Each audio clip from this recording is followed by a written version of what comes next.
Howdy folks, it's that time again to clean guns. I'm going to be stripping and cleaning this Glock 19 Generation 3. This is my first gun, favorite gun, the one I shoot most often, the one I carry most often. It's a great size, it's got a great weight, great feel to it. And I think it's a really popular gun, especially for the concealed carry purposes, and there's a big fan following for it. Alright, first, I'm going to remove the magazine. Normally when I'm cleaning guns, I like the ammo to be separate, in a separate part of the room or even outside of the room for safety's sake. But for today's purposes, I'm just going to put it on the side table. I'm going to rack back the slide. I'm going to do a visual check, make sure there's no ammo, and a tactile check, feel it, make sure there's no ammo in there. Great. Alright, to take apart this gun, there is a takedown lever represented on both sides of the frame right below the slide. So that when you pull back on the slide and pull down on these levers, you can slide the slide off. Alright, depressing the recoil spring, pop it out, and I can actually now lift out the barrel. And usually this is enough. You can run your patches through the barrel now, you can give it a good old scrubbing with your nylon brush, and you can re-oil everything. If your gun's really dirty, you can take it down a little bit further. Let me use a little mat here so we can get some better contrast. And we're going to need some tools. We got some pin punches, and we got some jeweler screwdrivers, and I have other tools that we might need. Alright, first of all, I like to use this jeweler screwdriver here. Let me zoom in for this. On your slide, the underside, there's this metal knob sticking out. This is part of your firing pin assembly. I'm going to push that forward, and that's going to help expose this plastic barrel, this shroud that goes to your firing pin assembly. By sliding that forward, I can now get access to that plastic shroud so that when I push down on it, I'm going to relieve the spring tension against this back plate, and I can slide that off. Alright, there's the back plate. Put that in my parts. And now I can remove the firing pin assembly. There it is. And that can be further disassembled by depressing the spring, removing the two cups holding the spring in place. Careful not to lose those.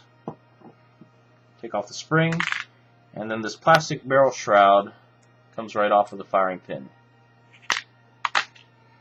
Now all Glock owners know that this is an indicator here telling you whether or not you have a round chambered in the barrel. And to remove that, I'm going to pull out this plunger and spring assembly, and that actually breaks apart also for further cleaning. And then there's the indicator and this button here. I'm going to keep my thumb over the button in case it flies out because it's under a spring. I'm going to wiggle out the indicator. There it is. And then the button just drops out also. And there is a spring that sometimes comes off. There we go. Put that into our parts bucket. The frame is fully disassembled. Not the frame. The slide is fully disassembled. Let's disassemble the frame now. And to do that, you have three pins holding it together. There's one here, here, and here. And I find the easiest thing is to use a pair of pliers, maybe as my work table. I'm going to use a pin punch. I've got the 1/16 of an inch pin punch here. It's probably a really popular size for anyone working with guns a lot. I'm going to drift out the top one first. Go straight through. Oops. Alright, drift it out some more. There it is. Piece of cake. This is the first pin. The second one is kind of a little trickier because it's under some tension from your slide lock. This part right here. And I find that I sometimes have to use a little bit of a hammer force to free it the first time. There it goes. And drift it the rest of the way out.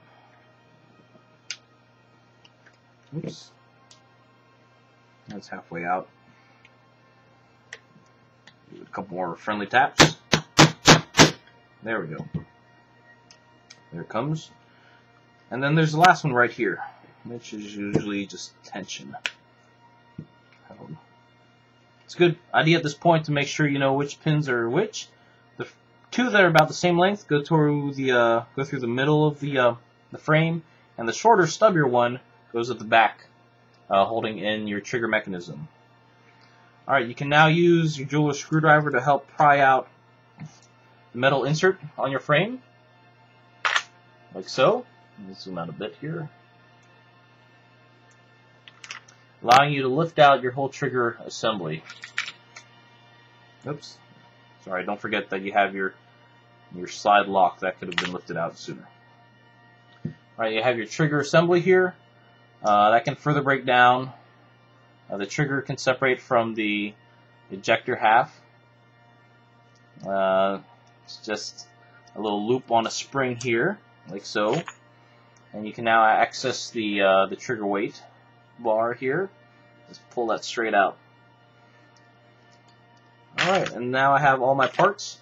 This little tiny plastic tray. You could probably use like a Tupperware or something, or a bowl. I like the idea of this because then I spritz everything with my Hoppe's No. 9 solution to break away any grime, dirt, corrosion. And then I run patches over everything, re-oil everything up, and reassemble. Right, so everything is now fully disassembled, completely stripped. Let's reassemble it. Now we got all our parts here. We're going to start with this ejector half and the trigger half. So the trigger half has this this little cross at the back with a hole at the bottom, and that has to meet up with the spring on the ejector, like so. Let's be a little closer on this. And before we insert that into this recess, we have to place our weight back in place so that it fits between this this crossbar and our ejector assembly. So slide that in. I can slide this together, and there we have our assembly. I'm going to drop that back into the frame, like so. And the metal insert now can lock that in place. And we can lock it in place also with our short pin in the back of the frame, right there. Push that in, and then push it in until it's just flush, like so. Alright, the next part's a little tricky. We've got to put in the next two pins and the slide lock spring. And it's a little tricky because this tension spring here on your slide lock has to rest against the top pin, but also be held in place by the bottom pin. So the first thing we're going to do is we're going to put in the top, the smaller of the diameter pins. That should just drift in. And you feel a little snap when it's in place. And now I can put in the slide lock. It sits just to the left of your trigger.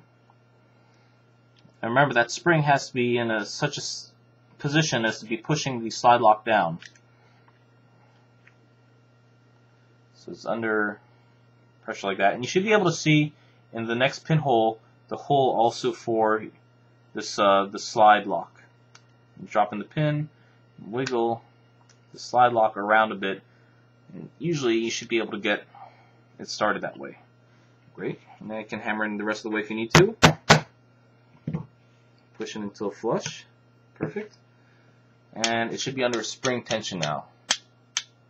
If you don't do it this way, it's going to stop after each shot, and you're going to have to re-rack the slide with each shot. Not fun. There's the lower half, the frame assembly. Let's reassemble the slide. Alright, to reassemble the trigger mechanism, we have this little tiny plastic shroud. I'm going to run the trigger, the firing pin mechanism. I'm going to run the firing pin through it and place the spring over it. I'm going to use the two cups to hold the spring in place.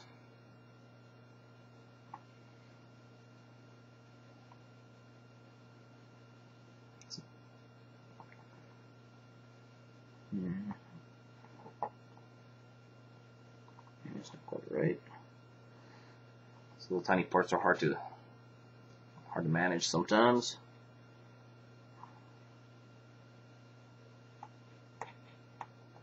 like so. Great.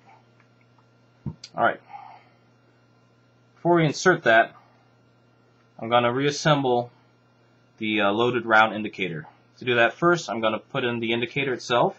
This little tiny barrel part, or rounded part, fits into the rounded recess you'll be able to see in your slide. And I'm going to push this button in and wiggle it around until the indicator fits over it. There you go, and that'll actually hold it in place. I'm going to push the plunger assembly into the smaller hole, and I'm going to fit in my firing pin mechanism, like so. Now I usually find that when putting on the end plate, applying some pressure to the two springs. I'm going to do the first one with my jeweler screwdriver end, but get it started, and then I'm going to push the indicator spring plunger here, get started. Allows me to slide the end plate on a lot easier. It snaps into place. Drop in our barrel and reattach the recoil spring, like so.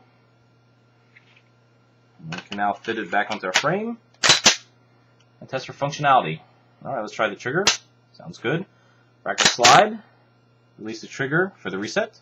Good. Pull the trigger again. Fires. Great. Slide lock works. Great. So, that's our gun reassembled. Here's the magazine in there. And as I said, this is my carry gun. I like to carry it predominantly in this. It's a Don Hume holster, belt holster. There are other options. I also like carrying along a nice Galco magazine holster. There are other options for carrying your concealed weapon. There's some people prefer a shoulder rig.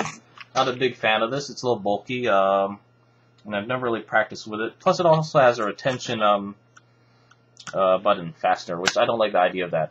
I figure if I need the gun, it's going to take too long to undo this. Grab the gun. There's also the other option. At work, they don't like guns. So if I'm walking around with an empty holster, people are going to get a little worried, I suppose. And I have this this Phobos with a insert. This fits into your pants, and then there are clips around it that'll hold it in place. And it's a retention holster that holds the Glock perfectly. In fact, I think it holds all model Glocks similar to this. I got a 26 here. And let's see. Yep, fits perfectly. With the 26, also, just let me remove ammo. One of the options I've put on here is a Laser Max internal laser. I replaced a recoil spring with a Laser Max laser recoil spring, and now I actually have the option of a laser, which, since it's parallel right to the barrel when inserted, should be on target right out of the packaging. Other holster options, when I'm usually carrying my Glock 19, I have my Smith & Wesson backup gun in a ankle holster. Other options are like a pocket holster. This is the DeSantis Nemesis. If you have baggy pants on, works out great. But overall, I like this. This is my rig. It's a great fit. There's no buckles or snaps to undo. It doesn't fall out very easily unless you're shaking around a lot. And makes for a great setup. And that's my Glock 19. Hope you enjoyed.